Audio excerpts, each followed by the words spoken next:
Recall, if you will, my fellow geeks, the Mirror Mirror episode of Star Trek, the original series. In it, we saw two Kirks.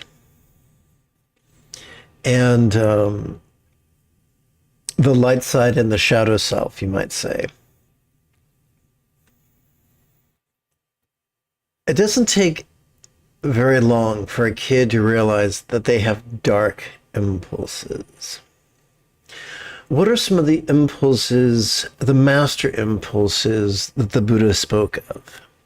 Well, he spoke of the primary duality of pushing and pulling, shoving things away and reaching for things. What are four examples of things the Buddha found that humans tend to reach for? Well, we evolved, let's start the opposite way. What are four things that humans have evolved to shove away? We evolved to shove away peril. We have evolved to shove away pain. We've evolved to shove at scorn. And we've evolved to shove at obscurity. Whether we admit it or not, that is what we are wired to do. We're wired to pull. We're wired to pull towards or reach for safety. We're wired to reach for pleasure. We're wired to reach for praise. And we're wired to reach for fame.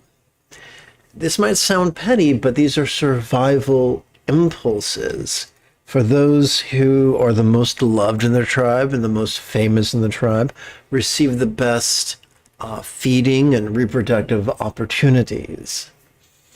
The DNA which drives us to reproduce and reproduce optimally is ruthless and utterly undignified.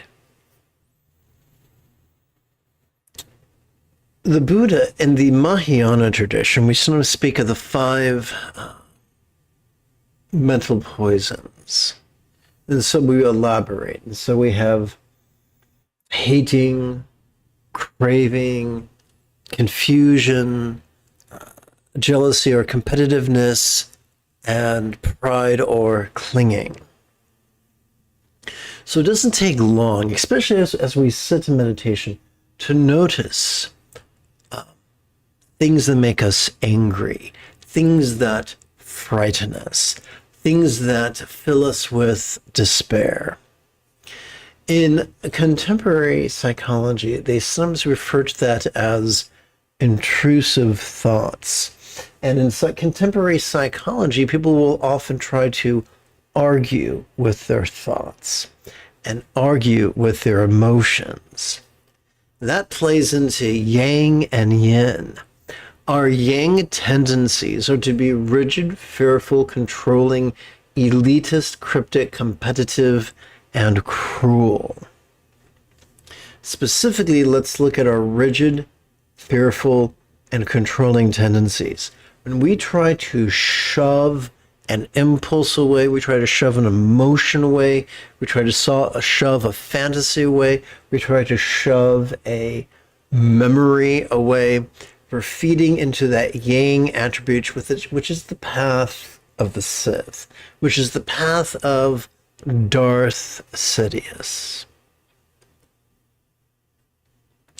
The opposite of that is to be flexible, loving, laid back, egalitarian, lucid, cooperative, and kind. Specifically, as people, as men and women, as individuals on the spiritual path, we're looking for flexible, laid back ways to respond to these dark impulses, our shadow self, to quote our friend Carl Gustav Jung. And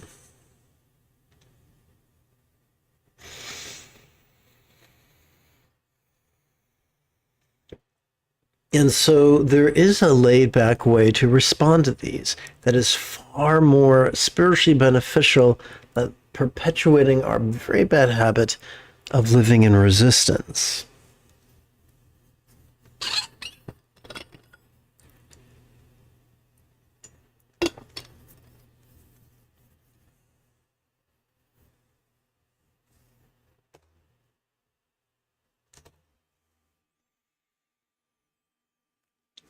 It's a two-step process. We begin with mindfulness.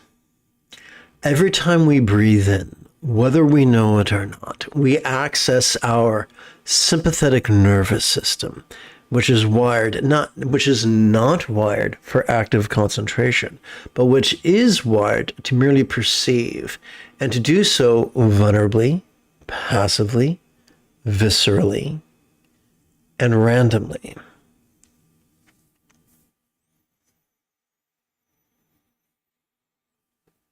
And so we notice whatever comes up, whatever seems to cartwheel across the metaphoric stage of our mind, whether that which comes up is a sight, sound, sensation, flavor, scent, or the like, whether that which comes up is an emotion, an intention, a thought, a memory, an imagining, or a confabulation.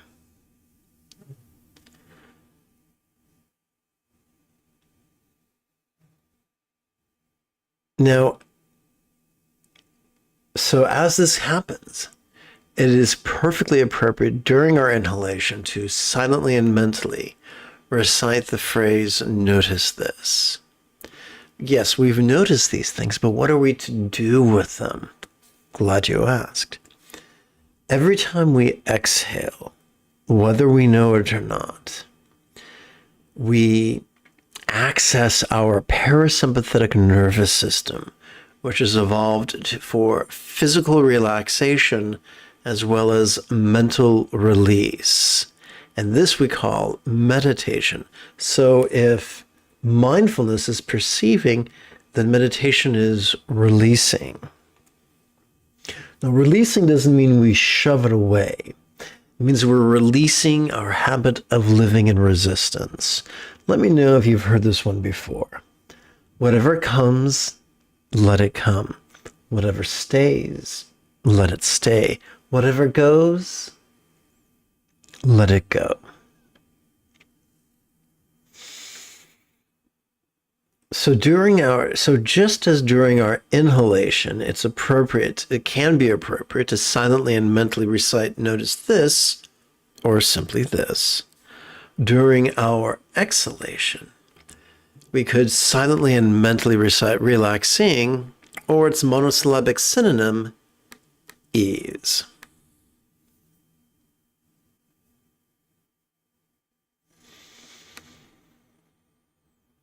This is wrong button. This is Lama Jigme Gyatso of the Buddha Joy Meditation School. Welcome to Meditate Like a Jedi, which is made possible due to the generosity of viewers just like you.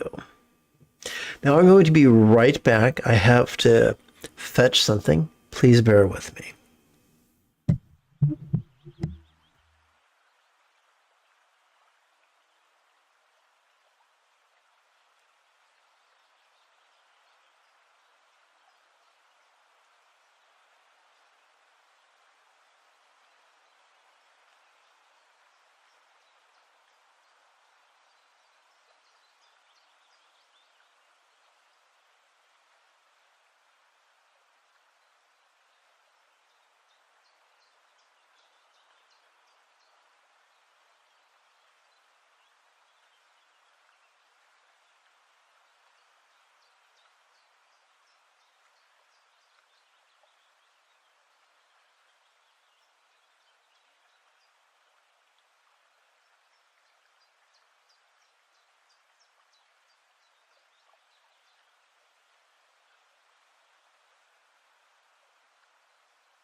I think it could be quite fun if together as a team we recited the Monday evening excerpt of the first Dzogchen text, known as the vast expanse of Vajrasattva, composed by Gaurav George, translated into English by Yeshe Tonden, and then adapted as well as amplified by yours truly.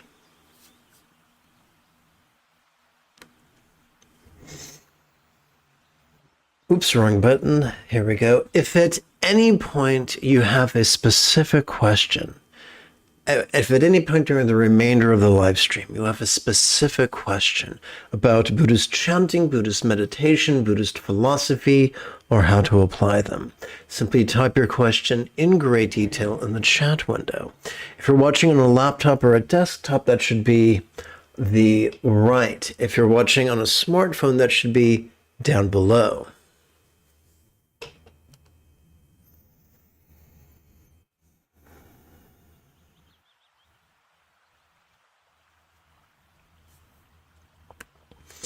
Let's chant. Supreme wisdom is difficult to realize except by the way of wisdom itself. So, what this language is attempting to infer is that we cannot believe our way to wisdom, and we cannot reason our way to wisdom. The key to wisdom is, as mentioned during the lesson, to notice as we breathe in and relax as we breathe out. It's just that simple. Together. Dependence on others is merely notional, since bliss actually arises naturally from within. So, we do not need to worship a Lama. We do not need to seek for a sexual partner, a tantric partner. If one comes our way, that's lovely. But we can feel bliss simply by practicing meditation. Let's continue. And yet the miraculous is not beyond our recognition, due to intuitive insight into the natural state. Our innate capacities and spiritual powers come to the fore naturally from within our own inner depths. This is one of my favorite passages. We live in a world where wolves in sheep's clothing promise to teach other folks how to manifest for a price. But according to this passage, according to the founder of Dzogchen, Gaurav George,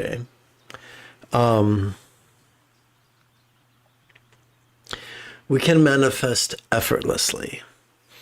As we sit, as we inhale, we are wired to spontaneously notice the things we wish to avoid as well as the things we wish to enjoy. The quickest way to get out of our own way is to then physically relax as best we can during our next exhalation. Mental release surfs the wave, the carrier wave of physical relaxation. So the great irony of Gaurav George is that the most efficient way to manifest is effortless. That is what some Tibetan teachers refer to in English as not just the fulfillment of wishes, but the spontaneous fulfillment of wishes, the spontaneous appearance of wishes, and the spontaneous fulfillment of wishes. Now, one of the many ways we often boom, shoot ourselves in the foot is by being very, very rigid in how we think our wishes are going to come about. All kinds of things can come up spontaneously. We let them. They may be literal, they may be figurative. It's none of our business because we're just going to call it this. Our response is not to go out and make it happen. Our response is to relax and let it happen. I've been on this path for multiple decades. And on one hand, I can say things that I dreamt of have come to pass. Not in the specific way, but better than I was able to imagine. The rate at which these things happened is inversely proportional to how controlling I was. The more controlling I was, it's like, remember the first day of summer when we were little kids? We'd go in the backyard and play with the hose in our bathing suits. And we'd quickly realize that when the water's running through the hose, if you squeeze the hose, not much water flows through it. When you relax your grip on the hose, the water flows freely. The same thing with our manifesting. The more controlling we are, the more we try to grip, the less it works well for us. The more we notice and release, the better it works for us. I just noticed a question. I'd like to answer it. Someone asks, do Buddhists believe in an almighty creator or have a connection to Jesus? There are so many people out there thousands and thousands of people who call themselves Buddhists. So mathematically, it would not surprise me if a certain percentage believed in a God and if a certain percentage did not believe in a God. And it would also not surprise me if an additional percentage neither believed nor disbelieved in the presence or absence of one or many gods. It's simply not the thrust of Buddhism. Belief is a rigidity of intellect and emotion. This is what I believe, and I hold to it steadfastly. It's very yang energy. Yin energy is, this is a possibility. That's a possibility. It may be that way. It might not be that way. The contemporary translations of the New Testament are very faith-oriented. The contemporary translations of the texts that support the Buddhist path are, at best, not disbelief, but an ambivalence to belief.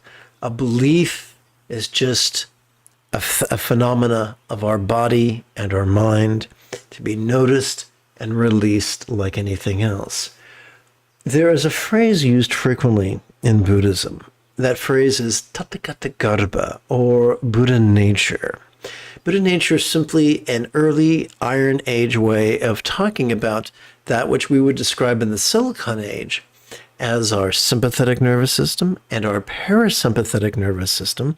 When we use them, when we cooperate with them, they free energy, our electrical activity that was stuck in our fearful amygdala. We let it ascend up to our empathetic anterior cingulate gyrus, and boom, you have mindfulness, meditation, and love. This is our Buddha nature. It's already wired into us. Mindfulness and meditation help us to get out of our own way and be the loving, peaceful person that we evolved to be as a species. I hope that answers your question. Let's continue. Real meditation is effortless letting go in the true condition. So, meditation is not concentration. Concentration is holding on to something. We're grabbing something and we're focusing on it and we're pushing everything else away, but we're really holding on to that. Well, that's indulging rigidity and that's indulging our controlling tendencies. Letting go is the opposite of that. And letting go is as close as our next exhalation. For thanks to our parasympathetic nervous system, we are wired to relax and therefore release with each exhalation. All we get to do is cooperate with the fundamental wiring of our spinal cord. Excuse me. Let's continue. This true condition never appears to us as something which can be seen. Striving to grasp it, we prevent the recognition of its true nature. So we cannot believe our way to wisdom. We cannot reason our way to wisdom, but we can cooperate our way to wisdom by allowing our central nervous system to notice vulnerably, passively, viscerally, and randomly in harmony with each inhalation. And also by allowing our central nervous system to mentally release as it physically relaxes in harmony with each exhalation. Together. Nor can the supreme secrecy of the primal continuum be revealed by hearing about it, nor can words reveal its nature even in the barest measure. I can sit here and strive to wax eloquent. That will not contribute to your wisdom. What will contribute to your wisdom is meditating with me, and which we can do momentarily. So let's switch over to tonight's primary practice text.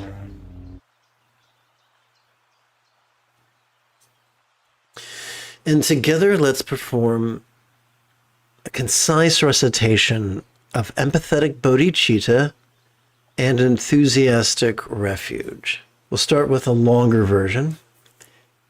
May I liberate all beings from the tyranny of hating, craving, and clinging by relying on the Buddha's example, instructions, and students.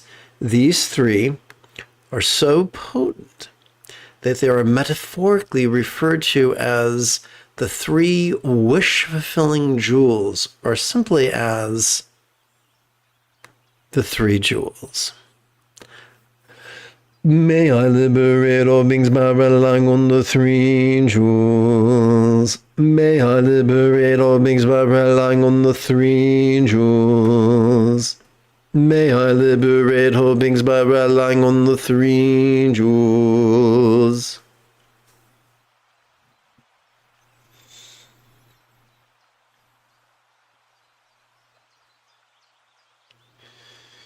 And just like we discussed during the lesson, let us now practice perception and release.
Remember, the moment you have a specific question about Buddhist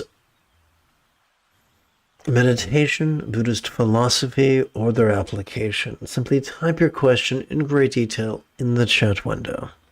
I check for questions approximately once every 7 to 9 minutes.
Let us seal this evening's meditation with 2 concise chants, beginning with kind ethics. May all beings practice have kind communication, conduct, and calmness flow spontaneous and uncontrived. Let us conclude with the 4 immeasurables. May everyone be free from misery. May everyone be happy. May no one be separated from the happiness. May everyone have balance from the tyranny of hating, craving, and clinging freed. If you feel that I have earned it, you could type something in the chat window. You could give this live stream a thumbs up. You could share it with a friend. You could even help support this channel on Patreon. In approximately 10 3/4 hours, I would very much like to return to lead tomorrow's early morning meditation class and practice. Until then, may you and yours be happy and healthy. Oh, let's see here. So, in closing, Logan asks, so in Buddhism, is it necessary to chant or bow to gods? Well, the Dalai Lama taught that each Lama is his own sect. So I can only tell you from my point of view. And in my point of view, that's not necessary. The chanting that I practice is very minimalistic, and it's basically more for our own benefit. We open with a chant that exercises the neural pathways responsible for empathy and enthusiasm.